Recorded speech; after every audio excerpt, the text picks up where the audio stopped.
you've got to know this. This is one thing you got to be able to put into play. You can be as advanced as you want to be at this, depending where you are with your teaching. The way it looks is, I'm going to take this mound here.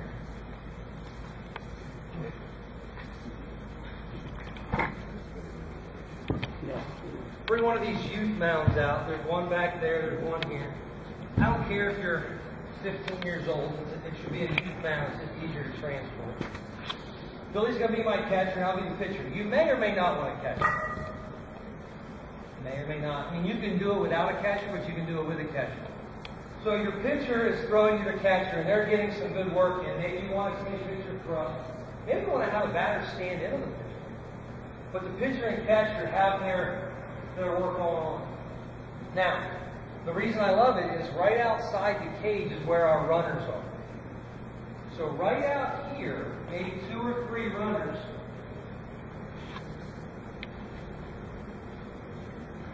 2 or 3 runners are getting leads off of the pitcher. Again, doesn't matter if you're 9 or 15. There's the pitcher, he's getting a lead off the pitcher. Right? You can do it a couple ways. You can treat it as a first and third, or you can just treat it as a first base only. If you treat it as a first base only, he cannot fail. He can't fail. If you treat it as a first and third, a whole lot more dynamics come into play. He's got that, what we call that orange 3 available. So let's say it's just first base only. Bill's on the mound, he comes set, I'm staying on the ball. Step off, Bill. You practice this, step off, let them step off. All right, we stay on the ball. As soon as he breaks, we're off, we're going to knock the cone down, and we're going to sprint all the way down through that open area. All the way through. Clear it out, move the wave backs, or give them room to run. But it's a shuttle run, really, what's going on over here. Okay. So we've got base runners engaging with the pitcher, who's engaging with the catcher. When the ball is thrown, I'm the fungo hitter.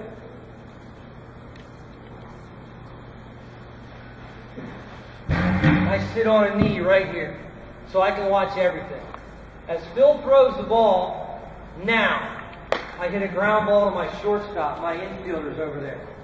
They're deep. They're as deep as I can get. I take these big partitions and I move them back. My infielders, maybe I got 3 or 4, they are deep into the corner. And I hit them a ground ball. They're feeling that ground ball right here while my shuttle run guy is trying to beat the throw to first base. So when he looks up, my shuttle run guy is somewhere right there. So now there's an urgency on his end to get it to T, who's my first baseman. Okay, so the reason I love it is because you're putting a little bit of pressure on your infielders with an urgency. Instead of just doing that, they're feeling it with a little bit accelerated heart rate, a little bit of pressure. You can be as creative as you want to be with the ground ball. You want to go glove side, you've got that available. You do have a pitcher here. You want to go backhand. If you're an older team, and I did this the other night with the Orioles, I said every throw you make has to be in the dirt. You're 15, 16 years old. If you can't throw the ball from there to there on a strike, you probably don't deserve to be on my team. Throw it in the dirt. I want to see down one. Right? So take that ball and come up and short, and now your first basemen are working on their glove. It doesn't have to be in the dirt, it just has to be tough for them. Alright? And if you're intentionally throwing a bad throw, you throw a good throw. If it's bad. Alright, so again, here's our pitcher working with our catcher. How creative do you want to be?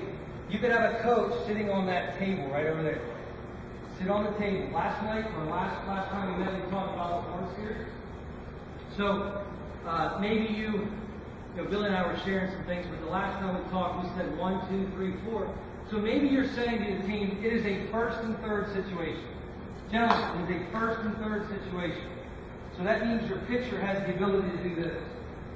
Your pitcher has the ability to sell that move. So maybe you have a coach over there calling pitch. Maybe he's quickly communicating fastball, curveball. Maybe he wants the horns 3. 1, 2, 3, 4. Maybe he says horns 3. And then the catcher goes horns 3, and he sets up. and then he sees if he can get the run. Okay? Again, you would have to tell them that. They'd have to know it was a first and third situation. But the dynamics here, after watching this a couple times, are really neat. The pitcher base running, that little piece right there is probably the biggest reason I like it. The secondary reason is the infielder has some pressure to make it. Okay? So I wanted you to know that. I think it's good for all ages. Again, the shuttle run aspect, you're conditioning through that shuttle run. Right? So, we don't have all the time in the world, so we're moving through it, getting a good little workout. Any questions with that? I just call that team defense. Team defense, team offense. Bill, you want to add anything after watching? No,